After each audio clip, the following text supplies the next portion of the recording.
Hai semuanya, ketemu lagi sama aku Hanifa. Apa kabarnya nih? Semoga kalian selalu sehat, selalu baik-baik aja ya teman-teman. Nah, hari ini aku akan membahas satu kasus yang berasal dari Asia, tepatnya dari Thailand. Aku pribadi memang jarang banget ya ngedengar seorang pembunuh berantai yang berasal dari Thailand, kecuali dulu yang terkenal banget, tapi itu juga udah lama di tahun 50-an. Dan satu lagi adalah pelaku yang mau aku ceritain hari ini. Dia dijuluki sebagai Jack the Ripper dari Thailand karena memang dia lincah banget. Dia pindah dari satu kota ke kota lain, dia lolos berkali-kali dari polisi. Dia membujuk korbannya untuk ikut sama dia dengan cerita kekayaan dan kekuasaan yang dia miliki, yang ternyata pastinya hanyalah kebohongan. Nah, gimana sih cerita lengkapnya dan akankah polisi Thailand berhasil menemukan dan menangkap pelakunya?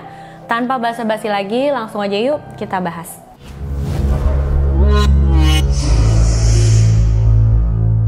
Pada tanggal 30 Januari 2005 sekitar jam 9 pagi, seorang wanita ditemukan tewas di dalam kamar hotel terbesar di kota Mukdahan, Thailand yang bernama Ploy Palace. Pihak hotel pun langsung menghubungi polisi dan polisi langsung datang ke tempat kejadian. Saat sampai di sana, polisi pun langsung cek kamarnya dan di dalam kamar itu terlihat tanda-tanda seperti sudah terjadi argumentasi sengit atau perkelahian kecil gitu ya. Dan saat polisi masuk ke kamar mandi, di sanalah mereka menemukan jasad wanita ini dalam keadaan tertelungkup di dalam bathtub.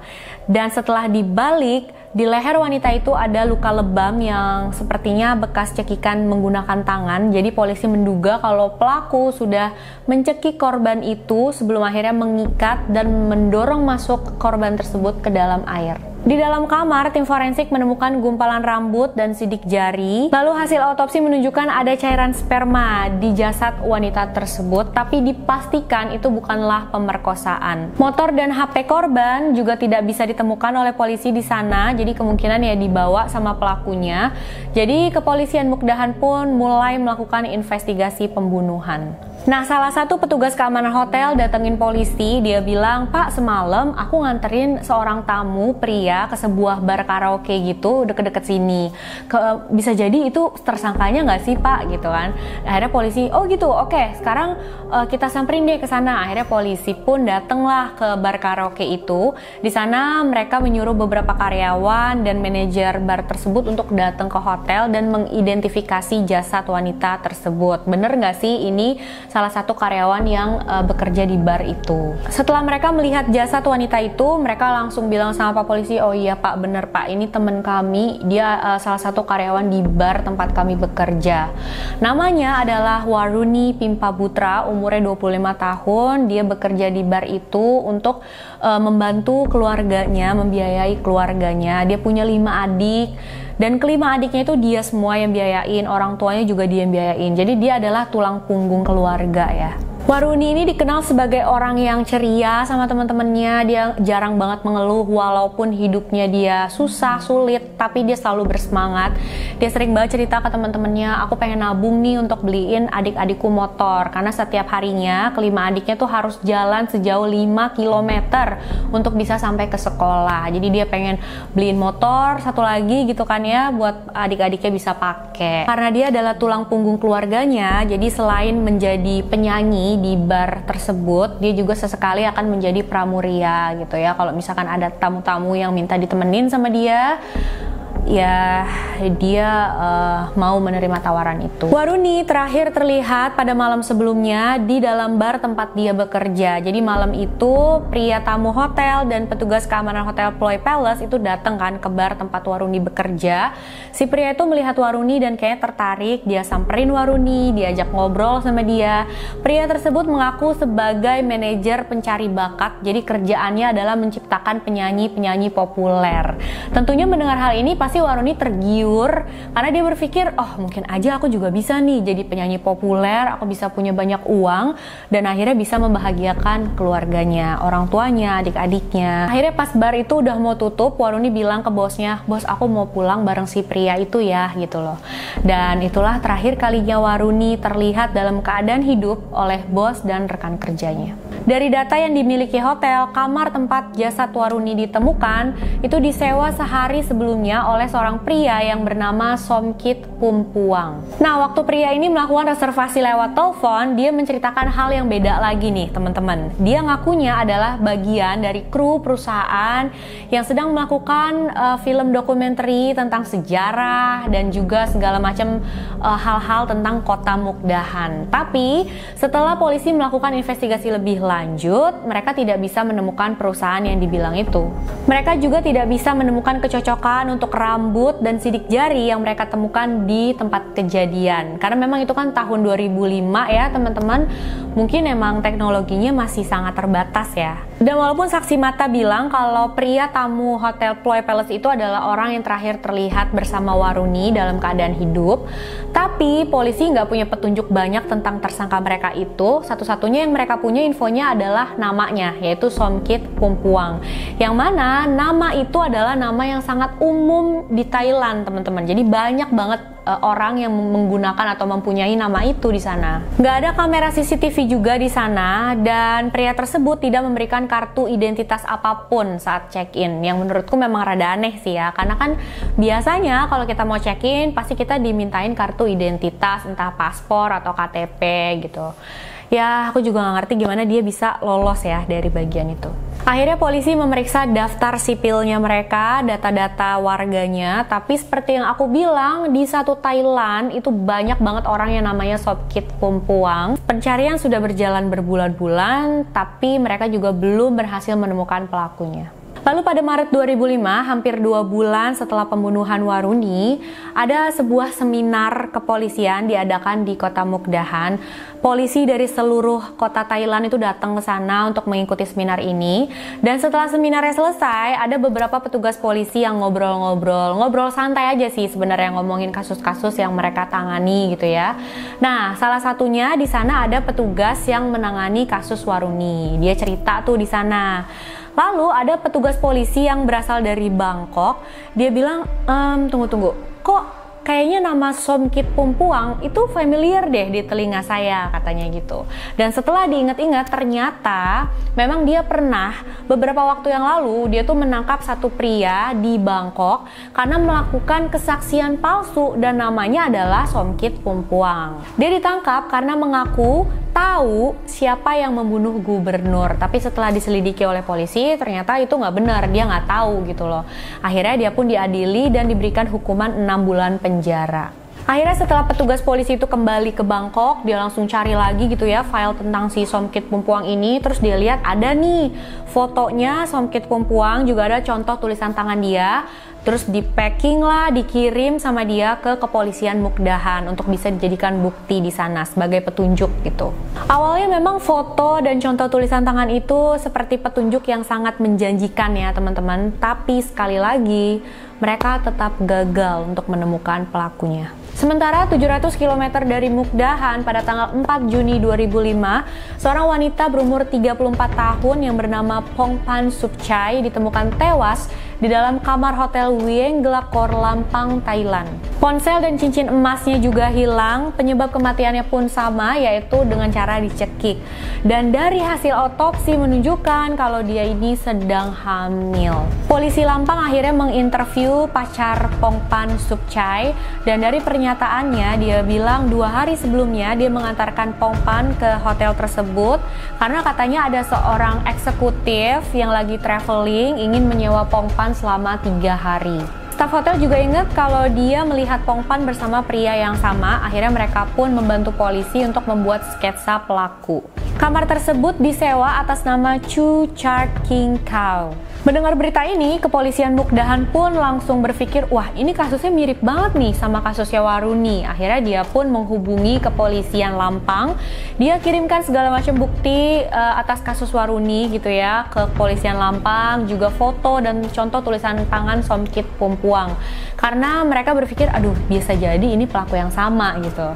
Tapi sayang sekali mereka tidak juga berhasil menemukan pelakunya. Dan memang saat itu belum ada sistem pusat yang menghubungkan kantor-kantor polisi daerah di sana ke kantor polisi pusat yang ada di Bangkok. Jadi memang mungkin rada susah nih untuk menemukan pelakunya, apalagi pelakunya itu pindah terus dari satu kota ke kota lain gitu, dan dia pakai nama yang berbeda-beda setiap check-in ke hotel. Pelaku beraksi lagi di area Udon Thani, 400 km jauhnya dari Lampang.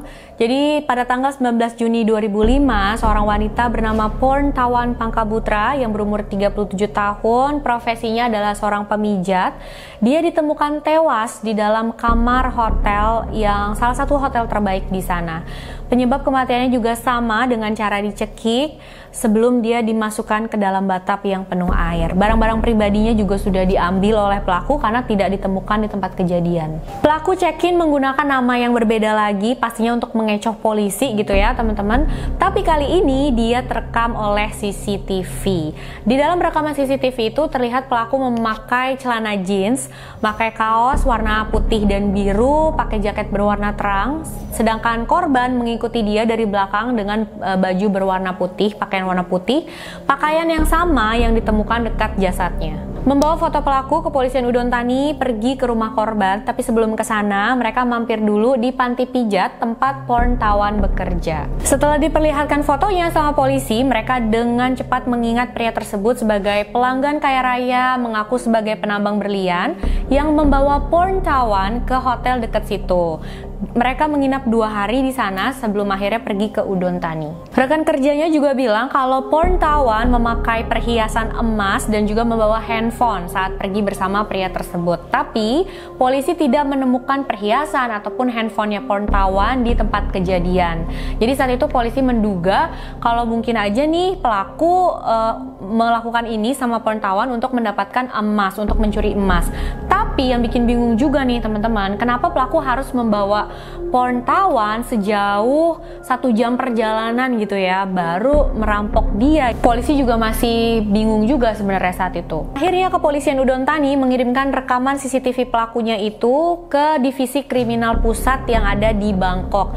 Mereka berharap mudah-mudahan gitu ya di pusat itu ada yang mengenali pria ini atau mungkin ada informasi lah tentang pria tersebut. Dan benar aja beberapa petugas di sana mengenali pria dalam rekaman CCTV itu sebagai Somkit Pumpuang. Mereka langsung, wah ini mah Somkit Pumpuang nih yang waktu itu ngasih kesaksian palsu saat pembunuhan gubernur. Nah, mereka punya foto dan profil Somkit Pumpuang di sana. Jadi butuh 3 pembunuhan ya teman-teman untuk akhirnya kepolisian kerajaan Thailand sadar kalau seorang penipu berantai di catatan mereka telah berubah menjadi seorang pembunuh berantai. Ahli forensik yang terlatih menganalisis tulisan tangan mengkonfirmasi kalau tulisan tangan Somkit Pumpuang dan tulisan tangan di formulir check-in beberapa hotel tempat kejadian itu ditulis oleh orang yang sama. Beberapa pembunuhan yang terlihat terpisah ini pun langsung mendapat perhatian nasional.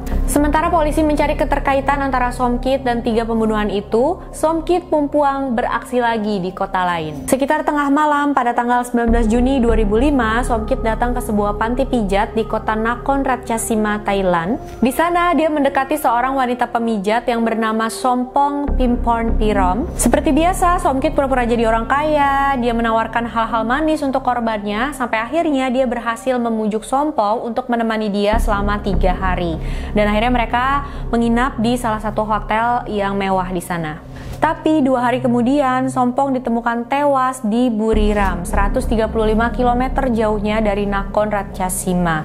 Dia ditemukan tewas dicekik dalam keadaan tanpa busana sama sekali di sebuah motel yang bernama Pia Mansion. Di dalam kamar tersebut, polisi menemukan beberapa botol bir dan segelas bir. Dan di dasar gelas itu ada endapan obat gitu yang setelah diperiksa, setelah dicek, itu adalah obat anti alergi yang kalau dicampur dengan alkohol bisa menjadi obat bius. Jadi polisi menduga, polisi yakin ya kalau korban itu sudah dibius lalu dicekik.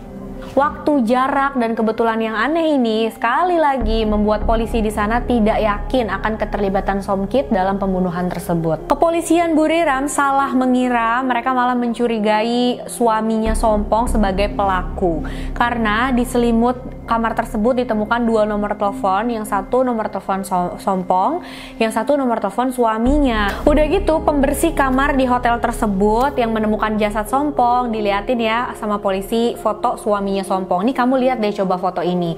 Ini bukan si pria yang masuk ke dalam kamar bersama Sompong gitu kan. Terus pelayan itu salah mengidentifikasi, dia bilang iya bener-bener ini dia nih prianya gitu loh.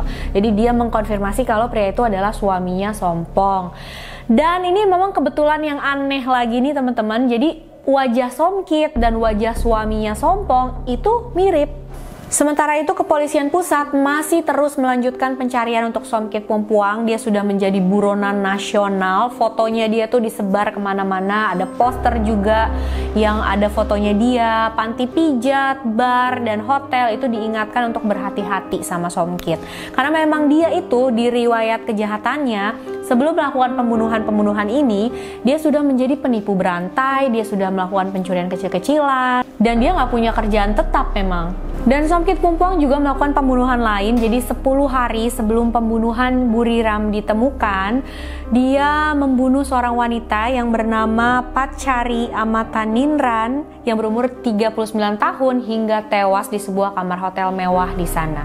Somkit check-in ke hotel itu dengan nama berbeda lagi, yaitu Narong Ninep. Dia mencuri HP dan uang korbannya juga. 5 hari setelah pembunuhan terakhirnya, Somkit memutuskan untuk beristirahat dan mencari persembunyian di rumah seorang janda yang bernama Prapaporn di Chayapum, 340 km dari Bangkok. Karena dia tahu hotel, motel itu bukan lagi pilihan yang bagus buat dia.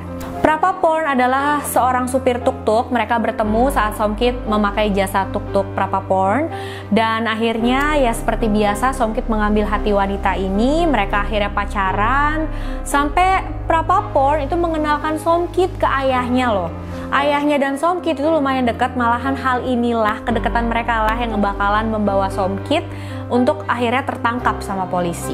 Polisi mendapat keberuntungan yang sangat besar teman-teman. Tiba-tiba kartu SIM handphone korban keempat itu hidup kembali. Jadi ponsel curian ini menelpon kedua tempat. Yang pertama adalah rumahnya Prapaporn di Chayapum. Yang kedua adalah rumah ayahnya. Keesokan paginya, mereka langsung mengirimkan petugas polisi ke dua lokasi tersebut. Dan saat tim polisi sampai di area rumah Prapaporn, mereka tanya ke orang-orang di sana, memperlihatkan foto Somkit, kalian kenal nggak sama pria ini? Dan mereka langsung menunjuk rumahnya Prapaporn, oh itu pacarnya si itu gitu, dan itu rumahnya pak gitu. Akhirnya polisi pun mengepung rumah tersebut dan beberapa petugas masuk ke dalam rumah, menemukan Somkit Pumpuang di sana sedang tiduran lagi nonton TV. Mungkin dia berpikir dia udah pinter banget ya, dia udah lebih pinter dari polisi, dia udah lebih pinter dari semua saksi mata, dia beruntung banget, dia nggak bakalan ketangkep, makanya dia santai-santai aja kayak gitu. Akhirnya investigasi selama 5 bulan membuahkan hasil. Pada tanggal 29 Juni 2005 itu, polisi berhasil menangkap Somkit Pumpuang. Dan sampai hari ini, Prapaporn itu mengaku dia sama sekali nggak tahu, dia tidak terlibat atas semua pembunuhan yang dilakukan oleh Somkit. Somkit didakwa atas tuduhan perampokan dan pembunuhan pada 5 wanita di Thailand. Dia dibawa ke kantor polisi pusat Bangkok untuk diinterogasi di sana, di mana dia mengakui 4 pembunuhan, kecuali pembunuhan yang di Trang. Dari rumah Prapaporn, polisi menemukan 6 kartu SIM, dompet, keycard dari beberapa hotel tempat kejadian, dan juga perhiasan emas dari korban terakhir Somkit yang dia hadiahkan perhiasan itu untuk Prapaporn. Saat konferensi pers, wartawan bertanya ke Somkit, kenapa sih kamu membunuh mereka? Dan Somkit menjawab, bukan karena uang, karena nggak semuanya mereka punya uang gitu. Terus wartawannya tanya lagi, ya terus kenapa? Dan Somkit bilang, karena mereka bilang bayaran yang aku kasih ke mereka tuh nggak cukup. Ada yang minta segini banyak, ada yang minta segitu banyak, dan itu membuat dia marah katanya. Kondisi mentalnya Somkit itu sempat dievaluasi oleh beberapa psikiater, tapi sampai sekarang hasilnya itu dirahasiakan, nggak dibagikan ke publik. Dan untuk motif selain yang dibilang sama Somkit tadi, sebenarnya ada beberapa spekulasi. Beberapa ahli bilang Somkit melakukan ini untuk merasakan kekuasaan, dia pengen jadi pria hebat, dia pengen jadi seorang pria yang sangat sangat berkuasa gitu di dunia tipuan kecil yang dia buat. Dan beberapa juga bilang awalnya Somkit melakukan semua ini karena uang, tapi lama-lama dia jadi menikmati, dia jadi suka dan ketagihan. Nah, saat media menggali masa lalunya Somkit, memang masa kecilnya dia bisa dibilang sulit dan bermasalah ya teman-teman. Jadi waktu dia umur 5 tahun, ibunya meninggal dunia dan ayahnya setelah itu menelantarkan dia begitu saja. Akhirnya dia dirawat oleh pamannya dan dia tumbuh menjadi seorang remaja yang bermasalah. Waktu SD dia dikeluarkan dari sekolahnya karena ketahuan melakukan pencurian. Jadi kayak seperti tanda awal gitu ya bahwa Somkit akan terjerumus ke dalam dunia kriminal. Setelah rangkaian pencurian dan penipuan, pada umur 16 tahun dia akhirnya melarikan diri dari rumah dan pamannya tidak pernah melihat dia lagi semenjak itu. Nah, Somkit dibawa ke Mukdahan, Udon Thani, Lampang, dan Buriram untuk melakukan reka ulang.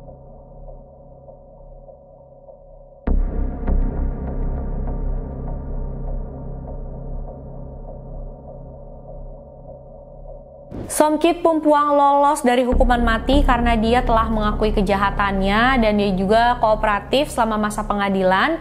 Jadi pengadilan memberikan hukuman seumur hidup pada Somkit di tahun 2012. Tapi di tahun 2019, tepatnya di bulan Mei, Somkit Pumpuang dibebaskan dari penjara karena kelakuan baiknya dia selama 14 tahun menjalani masa tahanan. Dibebaskan begitu aja teman-teman. Dan pastinya nggak mengagetkan ya, pasti mungkin kalian juga udah menduga kalau seorang pembunuh berantai dibebaskan, pasti dia ngelakuin kejahatan seperti itu lagi.